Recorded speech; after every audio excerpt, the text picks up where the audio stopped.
The early days of drag racing in the rough-and-tumble post-war atmosphere of Southern California laid the groundwork for the multi-million-dollar sport that we all enjoy today. Those primitive cars and ingenious hot rodders of the 1950s all had their own way of doing things. Creativity was king. And one of that era's most inventive gatherings of gearheads was a gung-ho group of Mexican Americans with very little money but plenty of talent and stubborn determination. Their club was called the Bean Bandits, a name chosen at that time to reflect their Hispanic lineage. And one of its founders, Joaquin Arnett, now 76 years old, remembers those very early days. Well, we were drag racing way before the war. And I cut a couple of cars, and I have the pictures that you got there were before the war. And then after the war, in about 46, we started doing the same thing. And we got in a little trouble, and then we formed Paradise Valley House drag strip up there by the Paradise Valley Hospital up there. And I couldn't afford it all, so they jumped in, and I was built in the cars, and we went drag racing, and we won several of them here in San Diego, and then we won some in Santa Ana. That was really a thrill for us. The story of the Bean Bandits goes back more than 50 years to when Joaquin and his friends were youngsters. Actually, when I was in junior high school, I used to watch Joaquin, you know, go in his cars and all that, and he lived up the hill from me on Market Street, and I kind of met him off and on, you know what I mean, but he was into drag racing, and that was about 1946, 47, I believe. Joaquin was the team's spark plug. His was the vision behind each car.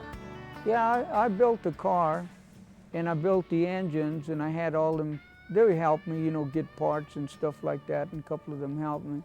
But I always took care of the engine and designed the car and built the car.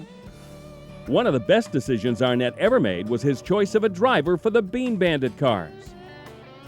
Me and Carlos Ramirez knew each other for quite a few years, and I decided he should do the driving. He had a good head on him, understand the engine, if he over-revved it and all this stuff, so I put him to drive. There's a lot of guys in the club wanted to drive, but I was comfortable with Carlos. He did a good job.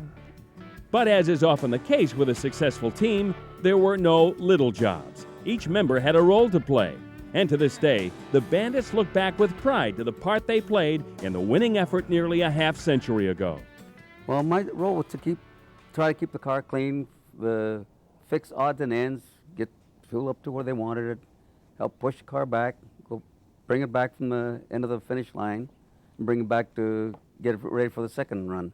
I was a coolie, you know, like the rest of the guys, and clean wheels, clean seats, polished it up, and did all them things to make it look nice when it went out and was presentable for the racing crowd out there.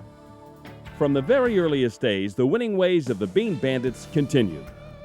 We took on almost everybody. At Colton, we had some big main guys, big engines, a lot of money, a lot of good cars, good competition, but for some reason we always won, you know.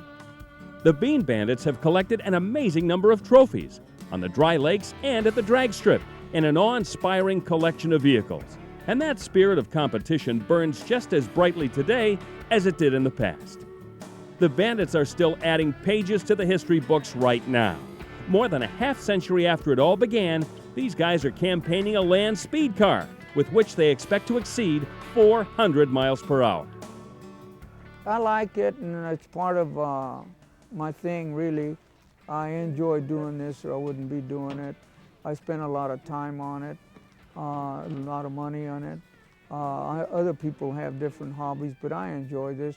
And it's really something when you establish a record. Running these streamliners, we established 6 of them. And really get a feeling that we accomplished something that thousands of people have tried. And we're doing it pretty easy. We know when we go up there, we trust ourselves that we're going to do it again.